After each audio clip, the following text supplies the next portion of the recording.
Olá pessoal, estamos aqui novamente. Esse é o nosso tópico 4, controle de qualidade e legislação de bebidas destiladas, do nosso curso de especialização em tecnologia de bebidas, disciplina bebidas destiladas, né? Então a gente já está aí chegando no nosso penúltimo tópico, em que a gente vai falar aí sobre a qualidade e a legislação, especificamente de alguns tipos de bebidas, para a gente ter uma noção melhor, né, desse universo. Vamos seguir aí no nosso próximo slide. Vamos lá, como a gente fala em legislação, legislação a gente precisa ter consciência que o universo dos alimentos ele é dividido principalmente sob esse ponto de vista da legislação, né, sobre os ministérios que fazem parte aí da fiscalização. Então a gente tem o Ministério da Agricultura, que é aquele nosso foco, que ele trabalha com alimentos de origem animal e bebidas. Então, no nosso caso, né, as bebidas destiladas, as legislações estão focadas aí dentro do site do Ministério da Agricultura. Existe uma padronização dentro dos sites governamentais, né, que é o gov.br, e é lá que vocês vão buscar. Aqui, você colocar no Google, né, Ministério da Agricultura, legislação de bebidas, você vai cair nessa página aqui, que eu estou mostrando para vocês, e a partir delas vocês vão buscar as legislações. Bom, entrando então no site do Ministério da Agricultura, vocês vão buscar por biblioteca de normas, né, de vinhos e bebidas. E aí vocês vão encontrar uma série de links, né, com várias legislações, registro de estabelecimento, que obviamente pode ser o interesse de algum de vocês, as normas consolidadas.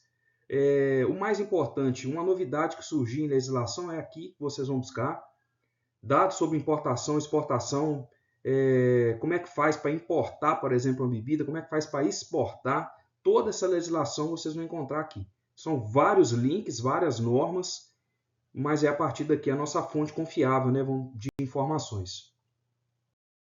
Bom, e quando a gente fala em legislação, nós temos leis, nós temos normas, nós temos decretos, e as instruções normativas, como é o caso do link que eu estou mostrando aqui, lembrando sempre, dentro do site do Ministério da Agricultura, existem vários tópicos, links ali que a gente vai clicando, é que eu cliquei no item instruções normativas.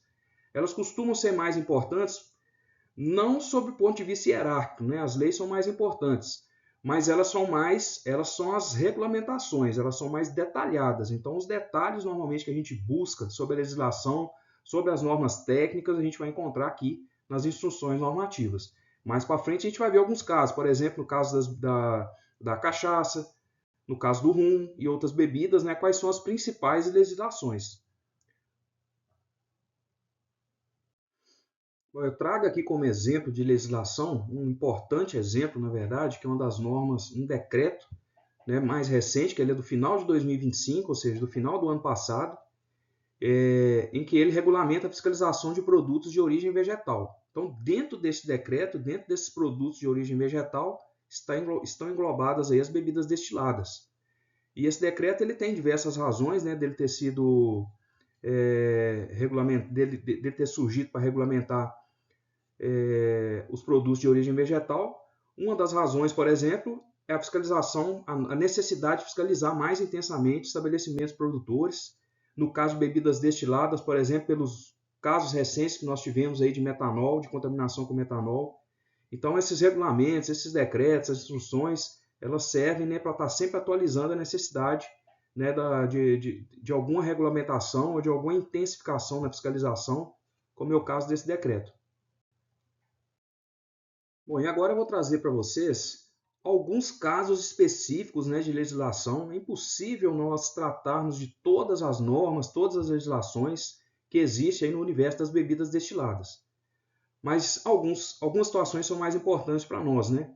Como, por exemplo, as legislações que são específicas no caso da cachaça, que é a segunda bebida alcoólica mais consumida no território nacional, né? A primeira delas é a cerveja, que tem um consumo muito mais elevado, né? Até pelas próprias características do produto. Existe uma estimativa aí de que a produção de cachaça chega a 2 bilhões de litros por ano. É difícil fazer uma estimativa mais precisa nesse caso, porque o número de estabelecimentos produtores que não são formais, né, vamos dizer assim, é muito grande, né, no território nacional todo. Existe um decreto de 2001 em que ele estabelece que a expressão cachaça é uma expressão de um produto brasileiro, ou seja, a cachaça é do Brasil. Estabelece que o uso da expressão cachaça é restrito aos produtos brasileiros para fins de comércio nacional e internacional. Ainda existe uma briga, né, do governo brasileiro para que isso seja aceito internacionalmente, mas já existe uma consolidação em alguns países de aceitar que o termo é referente a um produto, a bebida produzida no Brasil. Vamos falar um pouquinho de um outro produto, que é o rum, né? Um produto que é produzido também no Brasil, mas ele é muito consumido também em diversos países do mundo, conhecido aí como uma bebida caribenha, né? Popularmente muito associado inclusive aos piratas, né? Que faziam consumo desse produto, transportavam esse produto aí por diversas regiões. É um produto que é muito semelhante à cachaça, tem como matéria-prima também a cana-de-açúcar, é fermentado, é destilado em processos bem semelhantes. E aqui algumas questões também, ele é produzido em diversos outros países, sem ser países caribenhos, né? E é um produto que normalmente, a partir da fermentação dele, o teor alcoólico aumenta bastante. Atinge teores alcoólicos aí em torno de 55%, 60%, que não é o padrão final da bebida. E aí a gente tem que fazer a diluição, que aliás acontece também em outros casos de outras bebidas, tá? Esse processo de diluição segue o mesmo princípio. Coloquei uma formulazinha para vocês, ó, concentração vezes volume igual a concentração vezes volume. Para a gente ter uma ideia, imagine que você produziu uma bebida, fermentou, destilou e o produto final, por exemplo, está com uma concentração de 60% de etanol. Você tem 1.000 litros de bebida.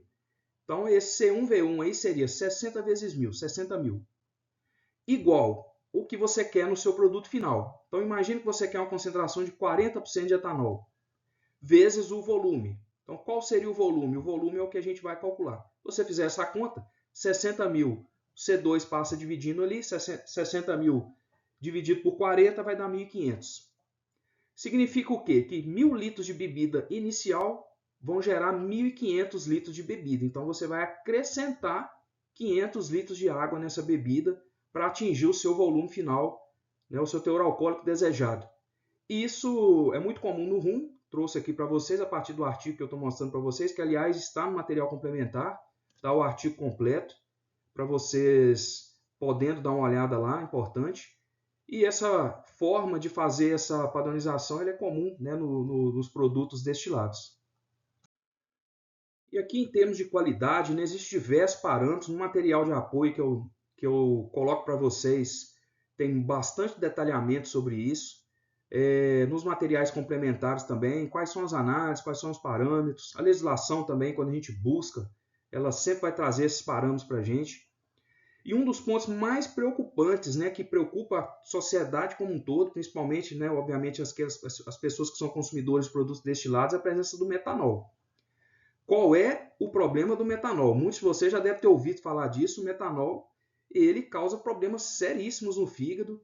O metanol, ele recentemente foi responsável por diversos casos de contaminação e normalmente esses casos estão associados a fraudes. Ele pode ser produzido, na verdade ele é produzido no processo de fermentação, mas ele deve ser produzido em quantidades muito pequenas, de forma que não cause problema aos consumidores, mas os problemas associados ao metanol eles estão em casos de produtos, bebidas falsificadas. E isso envolve fiscalização, isso envolve uma participação também do próprio consumidor em não consumir produtos que ele não tenha certeza da sua origem. O metanol ele é um álcool que tem um único carbono na sua constituição. Então, ele é o carbono ligado ao grupamento OH.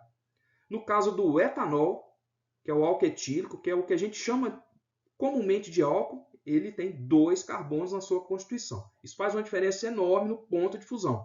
O ponto de fusão do metanol é menor, em torno de 65 graus, ele já passa para o estado gasoso.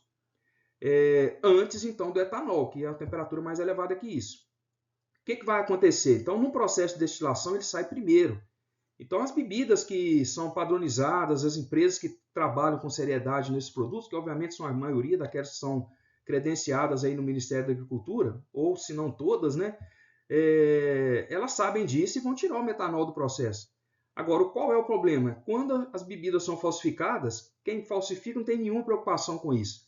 Então vai usar álcool de qualidade sem nenhuma procedência, né? Sem a menor ideia de qual é a quantidade de metanol que tem nesses produtos, e isso causa sérios problemas.